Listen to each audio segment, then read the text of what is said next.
అల్లూరి సీతారామరాజుని ఉద్దేశించి ప్రాజెక్ట్ అధికారి వారిని మాట్లాడవలసిందిగా కోరుతున్నాను. 4th జూలై 1897 ఆయన జన్మించిన రోజు. 1897 నుండి 1924 వరకు మాత్రమే ఆయన మొత్తం ఆయుష్. దట్ మీన్స్ ఆయన లైఫ్ టైం. సో నేను సెంచరీ ప్రోగ్రామ్లో కూడా లాస్ట్ ఇయర్ నా ఫస్ట్ ప్రోగ్రామ్ అదే, దాంట్లో కూడా నేను అదే చెప్పాను. ఎంతకాలం బతుకుతున్నామని కాదు, ఎంత గొప్పగా బతుకుతున్నాం అనేది ముఖ్యం. దట్ మీన్స్ ఆయుష్ తక్కువ ఉన్నప్పటికీ కూడా ఆయన కీర్తి 100 ఏళ్ళు దాటి మనం ఈ రోజు కూడా మాట్లాడుకుంటున్నాం.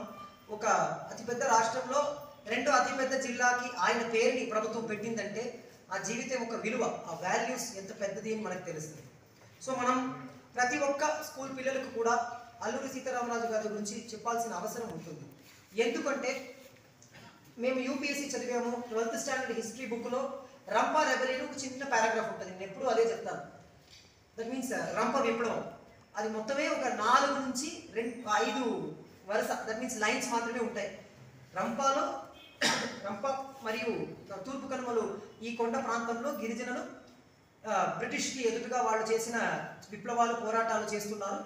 అది కూడా విశాఖను కూర్చొని పరిపాలించే బ్రిటిష్ని కొంచెం కదిలించింది, కొంచెం వాళ్ళు డిస్టర్బ్ అయ్యారు అని ఒక 3 లైన్స్ మాత్రమే మొత్తం మన హిస్టరీలోనే అది ఉంటుంది. కానీ ఈరోజు మన స్టేట్ గవర్నమెంట్ దాన్ని ఒక స్టేట్ ప్రోగ్రామ్గా డిక్లేర్ చేయడం, ప్రతి జిల్లాలో, ఈ జిల్లా మాత్రం కాదు, ప్రతి సబ్ డివిజన్లో, ప్రతి తహసీల్దార్ ఆఫీసర్స్లో, ప్రతి స్కూల్లో కూడా ఈరోజు మనం అల్లూరి సీతారామరాజు గారు చిత్రపటాన్ని పెట్టి ఆయన్ని గౌరవించి ఆయన గురించి ప్రతి ఒక్కరు చర్చించే ఒక ప్రోగ్రామ్ని మన స్టేట్ గవర్నమెంట్ ఈరోజు మనకి చెయ్యాలి అని ఆదేశాలు ఇవ్వడం కూడా చాలా గొప్పది.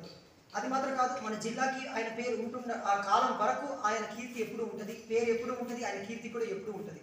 సో మనం మన పిల్లలకి ఏం చెప్పి నేర్పించాలంటే ఇలాంటి గొప్ప నాయకుల్ని చూపించి వాళ్ళు దేనికోసం పోరాడారు, వాళ్ళ జీవితాన్ని త్యాగం చేసి మనకి స్వాతంత్ర్యాన్ని తెచ్చారు.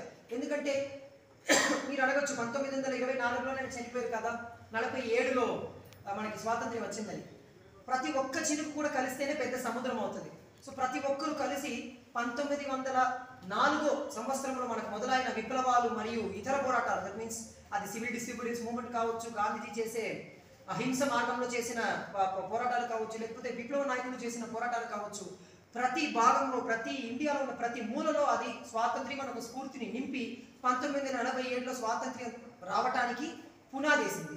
సో ఆ పునాది మన దేశం, ఇలాంటి పునాదుల మీద నిర్మాణం చేసిన దేశం కాబట్టి వాళ్ళందరినీ మనం ఎప్పుడూ మన దృష్టిలో పెట్టుకోవాలి.